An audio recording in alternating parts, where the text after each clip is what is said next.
Hello friends, computer trends में आप सभी का बहुत बहुत स्वागत है। दोस्तों, आज हम बात करने वाले हैं एनपीएल बेस्ड टेक्नोलॉजी के बारे में और एनपीएल क्या है इस बारे में जानेंगे। सबसे पहले एनपीएल के बारे में जानते हैं कि एनपीएल क्या है, उसके बाद जानेंगे कौन कौन सी टेक्नोलॉजी जो है आज हम यूज़ कर रहे हैं जो कि एनपीएल पे बेस्ड है। तो सबसे पहले बात करेंगे एनपीएल के बारे में। आप एनपीएल को एनएलपी भी बोल सकते हैं या फिर एनपीएल भी बोल सकते हैं। इसको हम नेचुरल प्रोसेसिंग लैंग्वेज या नेचुरल लैंग्वेज प्रोसेसिंग कहते हैं। अब आपको बताना चाहूँगा, जो ये टेक्नोलॉजी है इसको कंप्यूटर साइंस, ह्यूमन लैंग्वेज और आर्टिफिशियल इंटेलिजेंस को मिलाने के बाद एक टेक्नोलॉजी बनाई गई, एक लैंग्वेज बनाई गई जिसके द्वारा आप ऐसे टूल्स को बना सकते हैं, ऐसे टूल्स बना सकते हैं जिससे ह्यूमंस जो होते हैं डायरेक्ट इंटरेक्ट कर सकते हैं, वो भी क्या से, अपनी खास लैंग्वेज में। सपोज़ खास से मेरा मतलब है कि अगर आप हिंदी में बात करते हो तो आप हिंदी में कर सकते हो, अगर कोडिंग की बात करें तो आप कोडिंग हिंदी में नहीं करते हो। तो ये सभी चीज़ें जो है आपको एनपीएल देती है फीचर कि आप एनपीएल से यानी कंप्यूटर से आप डायरेक्ट बात कर सकते हो। जैसे कि आपने गूगल असिस्टेंट यूज़ किया है, ये एक एनपीएल बेस्ड टूल है गूगल असिस्टेंट। आपने गूगल असिस्टेंट में देखा होगा कि आप अगर कोई भी कुछ भी उससे सवाल पूछते हो तो वो आपको रिप्लाई देता है। कैसे? वो भी आप ही के लैंग्वेज में। दोस्तों, ये जो इसके फीचर्स हैं, इसके एप्लीकेशन है क्वेश्चन आंसरिंग में, जैसे अभी आपने देखा क्वेश्चन आंसर। दूसरा चीज़ क्या है, इसके जो एप्लीकेशन में आपके चैटबॉट्स आते हैं, स्पीच रिकॉग्नाइजेशन आती है, बहुत सारे ऐसे इसके एप्लीकेशंस हैं जो कि हम डेली लाइफ में यूज़ करते हैं। ऑटो कंप्लीशन आ गया, ऑटो कनेक्शन आ गया, ये सही बहुत सारी चीज़ें हैं। अब बात करते हैं कि ये जो एनपीएल है ये क्या आज की टेक्नोलॉजी है। दोस्तों, मैं आपको बताना चाहूँगा, जो एनपीएल की स्टार्टिंग हुई थी वो 1950 में एलन टर्निंग नाम के एक मैथमेटिशियन थे और एक उन्हें कंप्यूटर साइंस इंजीनियर भी कहा जाता था।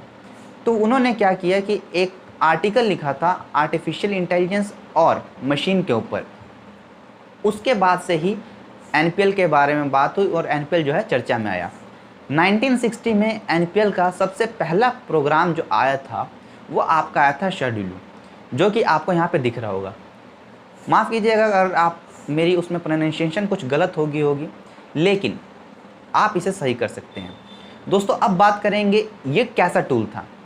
दोस्तों, ये जो टूल था आपका एक तरह का बहुत ही आज के टाइम में जैसे हम गूगल असिस्टेंट यूज़ कर रहे हैं वैसा ही था, बट ये सिंपल एक ट्रांसलेशन का काम करता था। मतलब ये मशीन ट्रांसलेशन का काम करता था। इसमें क्या होता था, ह्यूमन की जो लैंग्वेज है तो रशियन टू इंग्लिश इसके लिए यूज़ किया जाता था। तो ऐसे बहुत सारे टूल्स उसके बाद से जनरेट हुए, लेकिन जो सबसे पहला टूल था वो यही था।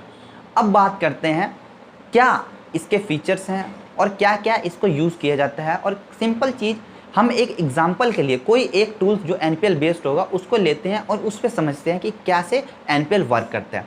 सपोज डैट हम बात करते हैं गूगल असिस्टेंट को, कि गूगल असिस्टेंट वर्क कैसे करता है। आपने जैसे देखा होगा, आप उससे कोई भी क्वेश्चन करते हो, उसके बाद से वो आपको रिप्लाई देता है आपकी लैंग्वेज में। वो कैसे देता है, इस पे बात करते हैं। दोस्तों, एनपीएल जो होता है उसमें दो कंपोनेंट को यूज़ किया जाता है। आप ये भी कह सकते हैं कि गूगल असिस्टेंट में दो कंपोनेंट का यूज़ किया जा सकता है। जो पहला कंपोनेंट होता है जो यूज़ किया जाता है वो आपका है NLU और दूसरा जो है NLG। अब NLU और NLG में क्या अंतर है? सबसे पहले NLU जो है वो आपकी लैंग्वेज को, आप क्या बोल रहे हैं उसको अंडरस्टैंड करता है।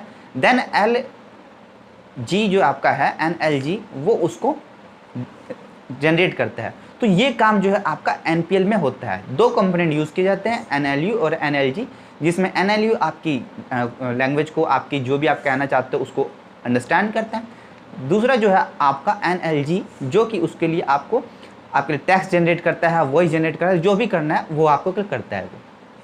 अब बात करते हैं इन टेक्नोलॉजी, जो ये टेक्नोलॉजी आपकी है एनपीएल, ये टेक्नोलॉजी इन फ्यूचर में क्या रिस्पॉन्स करेगी और क्या इसका फ्यूचर है। अब बात करते हैं।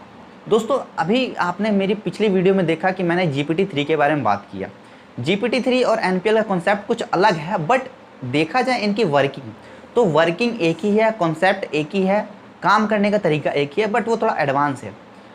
एनपीएल का जो फर्स्ट, अभी देखिए, अभी आप गूगल असिस्टेंट यूज़ कर रहे हैं। गूगल असिस्टेंट अभी ज़्यादा पुराना टूल्स नहीं हुआ है, ठीक है। ऐसे बहुत सारे टूल्स हैं जो कि आपके वर्चुअल असिस्टेंट हैं, वो अभी ज़्यादा पुराने नहीं हुए हैं।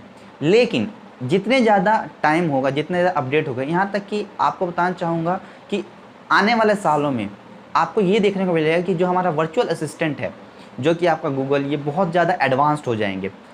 अब बात करते हैं कि जो दो कंपोनेंट मैंने आपको बताए थे, NLU और NLG, ये दो कंपोनेंट क्या ऐसे ही काम करते हैं? तो चलिए वर्किंग के बारे में जानते हैं कि NPL की वर्किंग क्या होती है।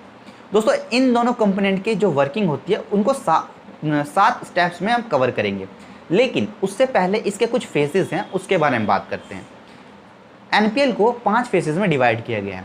जो पहला फेज है वो आपका लेक्सिकल एनालिसिस, दूसरा जो फेज है वो आपका सिंथेटिक एनालाइज, तीसरा जो फेज है आपका वो आपका है सेमेंटेटिक एनालाइज, चौथा जो है वो आपका है डिस्क्रॉस इंटीग्रेशन, पांचवा जो है वो आपका है प्रैग्मेटिक एनालाइज। ये आपके 5 फेसेस हैं जिनके ऊपर पूरी की पूरी NPL वर्क करती है। अब आप कंफ्यूज हो रहे होंगे कि मैंने पहले 2 कंपोनेंट बताए, उसके बाद से फिर फेस बता रहा हूँ, उसके बाद से स्टेप बताऊँगा। तो मैं आपको बताना चाहूँगा NPL में जो 2 कंपोनेंट यूज़ किए जाते हैं, NLU और NLG, इन 2 कंपोनेंट को 5 फेसेस में डिवाइड किया गया है। मतलब इन 2 कंपोनेंट में जो यूज़ होते हैं वो 5 फेसेस में 5 फेस यूज़ किए जाते हैं, जो आपको मैंने बताया अभी।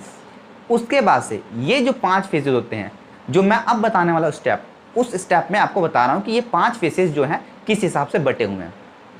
तो सबसे पहला जो स्टेप है, किसी भी NPL को, किसी भी टेक्नोलॉजी को जो हमारा वर्चुअल असिस्टेंट है वो यूज़ कर रहे हैं, उसमें क्या होता है कि आपकी लैंग्वेज को आप जो भी बोलते हो, सपोज डेट आपने कोई पैराग्राफ या फिर कुछ भी बोल दिया, उसके बाद क्या करेगा? सबसे पहले स्टेप में जो अंडरस्टैंडिंग के लिए यूज़ किए जाते हैं NLU में, सेंटेंस सेगमेंटेशन किया जाता है। इसके द्वारा आपके जितने भी सेंटेंस है उसको अलग किया जाता है। अगर मान लीजिए आपने एक बड़ी सी लाइन बोली, उसमें 3-4 सेंटेंस है, तो उसको अलग किया जाएगा, हर एक सेंटेंस को अलग किया जाता है। दूसरे स्टेप में आपका वर्ड टोकनाइजेशन, आप यहाँ पे स्क्रीन पे देख रहे होंगे, मैंने आपसे पहले बताया था कि मैं हर किसी का एग्जांपल दूंगा कि कैसे वर्क कर रहे हैं। दूसरा जो है आपका वर्ड टोकनाइजेशन, इसमें क्या होता है, वर्ड टोकनाइजेशन में आपका जो सेंटेंस है जो अलग कर दिया गया, डिवाइड किया गया, उस सेंटेंस में से हर एक वर्ड को अलग किया जाता है। देन जो तीसरा स्टेप है वो आता है सिमेंटेनिंग, और उसके बाद से लेमिनेशन। ये जो है इन दोनों स्टेप्स में, ये एक ही स्टेप में मैंने किया है, हालांकि ये 2 अलग अलग स्टेप है, लेकिन मैंने एक स्टेप में आपको बताता हूँ। ये इस स्टेप में आपका जो वर्ड है उसको चेक किया जाता है कि क्या ये जो वर्ड है, इसके जो रूट वर्ड है उसका कोई मीनिंग होता है कि नहीं होता है। इसको चेक करने के लिए आपका ये दोनों चीज़ें यूज़ की जाती हैं। अब बात करते हैं नेक्स्ट स्टेप के बारे में। उस स्टेप में जो है आपका आइडेंटिफाइंग स्टॉपिंग पॉइंट। इस स्टेप में ये चेक किया जाता है कि आपकी जो सेंटेंस है वो कहाँ बन के ख़त्म होगा या फिर कहाँ बन के ख़त्म हो रहा है। ये चीज़ों को चेक करने के लिए ये स्टेप फॉलो होता है। नेक्स्ट स्टेप जो है आपका आता है डिस्पैच, या फिर उसको कह सकते हैं आप PO से टैग। इस स्टेप में आपका जो होता है वो है आपका ग्रामेटिकली चेक किया जाता है कि आपका जो सेंटेंस है वो सही है कि नहीं है। इसके लिए आपका NPL यूज़ किया जाता है। उसके बाद से आपकी पूरी की पूरी जितना भी सेंटेंस बनता है उसको एक फॉर्म में करके, जो अगला स्टेप होता है उस फॉर्म में करके इसको ऐसे प्रेजेंट किया जाता है कि जो यूज़र है, जैसे कि अगर आप जो है आप यूज़र हो, आपको ऐसा दिखे जैसे कि आपकी लैंग्वेज में बात कर रहा है, वैसे किया जाता है। तो ये एक पूरा फॉर्म है, एक पूरा पैटर्न है जिस तरह से NPL वर्क करता है। अब बात करते हैं कि क्या NPL जो है इतने तक ही सीमित है। दोस्तों, आप अपनी डेली लाइफ में बहुत सारे NPL बेस्ड टेक्नोलॉजी के जितने भी टूल्स हैं आप यूज़ करते होंगे।